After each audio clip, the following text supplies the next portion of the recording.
If they said they need space, what does that mean? I mean, chances are pretty good that if they said they need space, they, need space. But that implies that they're not getting space. That implies that, maybe you're trying to reach out to them too much. You're putting too much pressure on them or something. And, this is all relative. So, you might only be reaching out once a week or something. It might not be very much at all. But it might occur to them as too much. That's really the big thing here, is that it's how they experience it, more so than what you're doing yourself, objectively. But the big culprit here behind the surface is that they are feeling too much romantic pressure. What is romantic pressure? I mentioned this before in several videos. It's been a while since I've just laid it out there, but romantic pressure is the pressure that they feel, either implicitly or explicitly, to decide if they want to be back together with you or not. You could be doing things that could increase romantic pressure, like, begging or pleading, promising it's going to change, asking for them to get back together with you, stuff like that. That's obviously going to increase romantic pressure. Other things that increase romantic pressure include, having like black and white kind of statements and things like that. Like, either we're going to get back together or we're going to be nothing at all. I'm not willing to be friends with you. That can be romantic pressure. Romantic pressure can also be very subtle as well too. Like, if they're saying that they're in a new relationship with somebody, you should saying, "Oh, I never like that guy. Look at him. He's awful. He does this," or, she can you believe she does this ridiculous thing? Like, that's romantic pressure, because they're smart enough to know where that's coming from. They're smart enough to know that you're trying to, put out the negative PR on the rebound so that they can see you in a more positive light. That's a more subtle way of doing it, but it is. Doing things like trying to make it look or seem like the two of you are together. Like, "Oh, isn't that funny? Like, every time we go out, everyone just assumes we're together." That's going to leave them with that sort of feeling of romantic pressure. Romantic pressure can also come from them. Like, you could be doing everything right. You could be not laying on the romantic pressure yourself, but they could still feel the romantic pressure anyway because of things that are totally outside of your control. You could be doing everything great, like what we recommend in these videos, but maybe they're feeling romantic pressure from something that has nothing to do with you. Maybe they got together with some friends. Their friend said, "Oh, hey, do you still talk to your ex so-and-so?" You. And they say, "Oh, well, maybe." And they're like, "Oh, are you thinking about getting back together? You shouldn't do that," because they say breakups happen for a reason. And now that suddenly they have this romantic pressure about the two of you. Or maybe they were just going through some closet and they found some old box of memories or little mementos from some experience the two of you had together. They started looking through it, they started remembering all the romantic things, and now suddenly they're thinking about things in a more romantic way. That can cause romantic pressure. Maybe they had a dream, maybe they heard a song on the radio, all that sort of stuff. Now, obviously, you can't control the stuff that has nothing to do with you, but you can control the romantic pressure that you might be actively feeding them. Obviously, in the early parts of reconnecting with your partner, you don't want to be trying to push them into a corner where they have to make some kind of decision.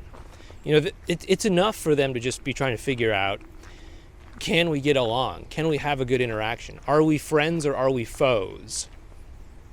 And they don't need to be making a decision about, are we going to be together forever? Are we going to get married? Are we going to, have kids and all that stuff? They the first couple meetups, they don't need to be making that kind of choice. They just need to know, hey, are we cool? Are we friends? Are we foes? Do I need to be on the defense or not? And so don't put that pressure on them. Now, if you're getting this later on in the whole process, maybe you've been to interacting with one another, talking to one another for a while now, and they say, "Hey, I need space." Now that means something else entirely different.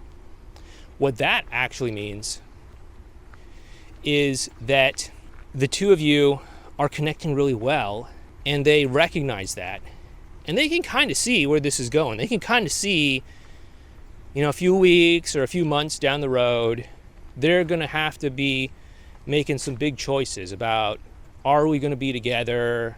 Are we not going to be together? And that can be a little bit uncomfortable because, generally speaking, people don't like to make hard choices.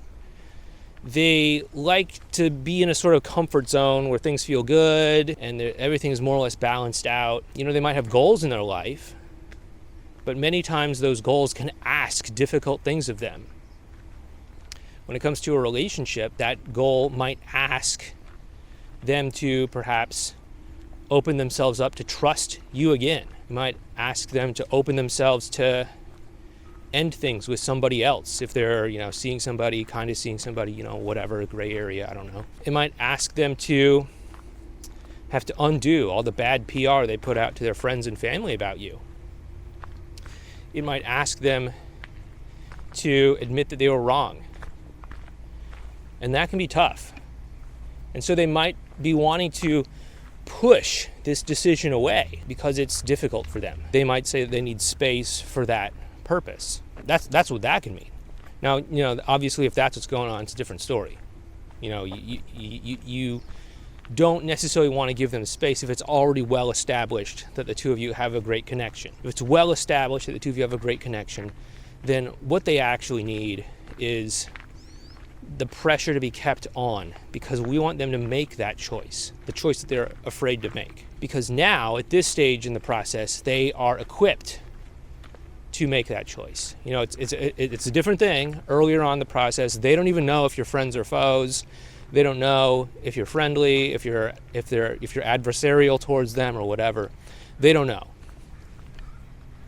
That's when they need low pressure. But when they know the two of you get along well, they know the two of you have a good time, they know the two of you can connect, they know that you get them better than anyone else, they know that they get you better than anyone else, that's when they should be well equipped to make a decision. That's when you have emotional leverage over the situation. And, don't neglect this. Don't think that they can just turn around and walk away if they are really connected with you. No, they're going to miss you. They're going to miss the connection that the two of you had. They still value that. Don't neglect that. And you want to keep the pressure on if that's the case. You want to put them in a place where they have to make a choice. Obviously do this delicately and tactfully. Don't deliver some sort of ultimatum or something. But give them responsibility over all that. Give them the power to choose. We talked about that in many other videos. I'm not going to belabor the point here. But, that's what it means to get them to choose. If you want to learn more about how to get them to choose, watch this video over here. Take care, and I'll talk to you next time.